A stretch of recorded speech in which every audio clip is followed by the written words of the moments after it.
Hey everyone, welcome to another $1,000 strap search. I've got my $1,000 in singles here and I'm about to show you what I found. But before I do, let's talk about this week's tip. Now, I had mentioned in the past that I went to the Central States Numismatic Society show in Schaumburg. And one of the things I didn't really talk about are some of the people that I met there, some of the sellers. One of the sellers that I talked to was Bianca Bart.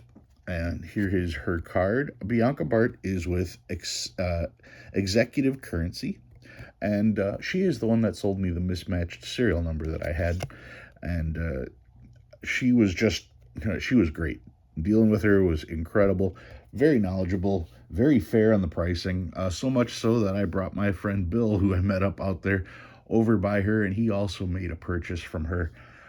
One of the cooler things, aside from the business card, is of course they give you a sticker with their stuff, www.executivecurrency.com, U.S. paper money, U.S. coins, historical relics, a cool sticker like that. But the thing that impressed me the most is they put my purchase in a bank bag with their information on it.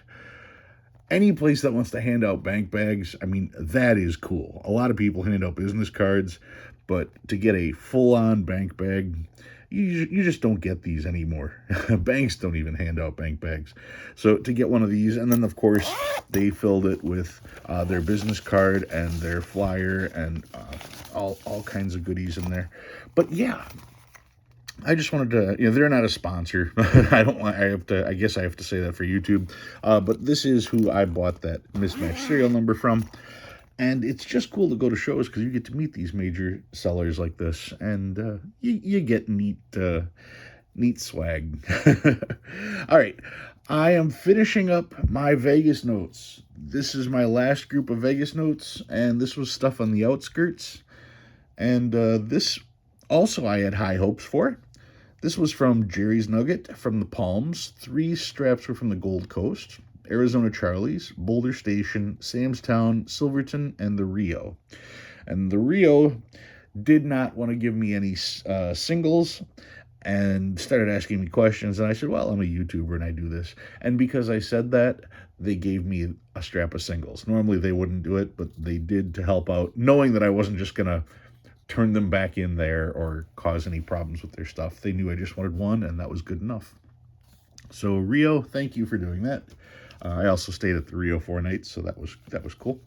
All right, so what did I find? Let's take a peek. I've got a trinary, 3s, 5s, and 9s, and if I look real close, it almost looks like a radar, but it is not.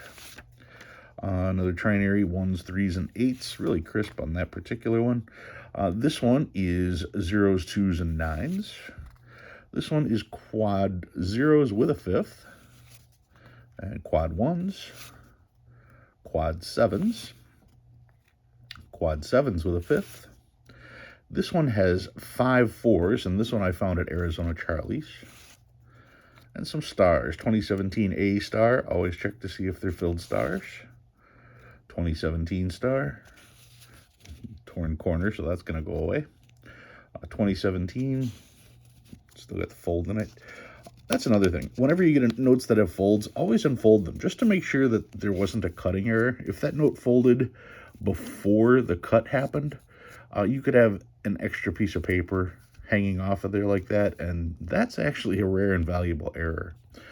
So yeah, always unfold your notes. So 2017 star, and here's a 2009 star note. Actually pretty good condition, all things considered. Some older notes, 2003A, and another 2003A, 2003, pretty good paper quality on that one. Another 2003, also in good shape. 2001. What do we got here? 1999. Another 1999. 1995, not a web note. Another 95, also not a web note. When I say that, the easy way to tell if it's a web note, here is the position on the sheet. Web notes were from an uncut roll of paper, so there would be no position, this little D4, there'd be nothing there. There'd just be the 10. On this side, you can see it has FW for Fort Worth. It has D for the location, and it has the plate number. If this was a web note, it would only have a plate number. And the other way to tell a web note is on the back. This is where the plate number normally is. On a web note, the plate number will be up here.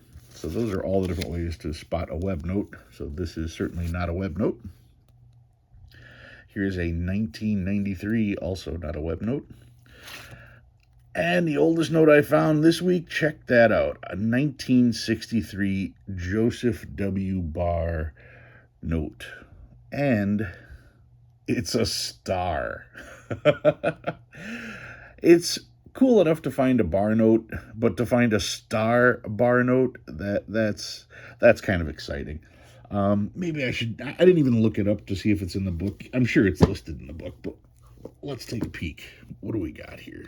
That's from San Francisco. I'm going to screw up what I had set up earlier, but let's look, because now I'm curious. All right. Can't get the page to turn. Here we go. Paper money of the United States. Paper money of the United States, because somebody will ask. And if I look, 1963A, 1963B, and mine is from San Francisco. So there we go. San Francisco bar notes. They made 3 million of them way back in the day. In an EF40, they are $6. And on a choice uncirculated, they're $24. Okay, I'm going to say that again. This is a 1963B bar note that's a star. Okay. $6 in an EF40, $24 in a choice uncirculated. For a bar note. Now, for a pocket find, great. That's an excellent pocket find. But if a 1963B star note is only worth $24 choice uncirculated, how much is your star note that you found that was printed yesterday worth? Because people are going nuts over stars. It took 50 plus years for this note to be worth $24. And this one isn't. This one's the $6 variety. Very, very cool find. But just keep that in mind. Keep a little perspective when it comes to star notes disappearing. Do you want a 2021 star note for $6, or do you want a 1963B bar note? I'd much rather have the bar note for $6 compared to a 2021 for $6. And I don't know if you caught the last one, but there was another note in the bottom. I found a radar. The star note was also Arizona Charlie's, and the radar came from Boulder Station. So yeah, to find a radar in circulation, always a cool thing. This was, like I said, at Boulder Station, which is a locals place. So I would assume that somebody spent this there, and this was given out, or meant to be given out in change. Probably not a note that was gotten from the Federal Reserve and then put back out there. It's just the thing, whenever you have a high-end place, they order a lot of notes from the Fed to use as change, and the lower-end places, they tend to take in singles from people who are saving money. All right, so what do I have this week? Well, I have another fantasy note, and I thought this one was pretty cool.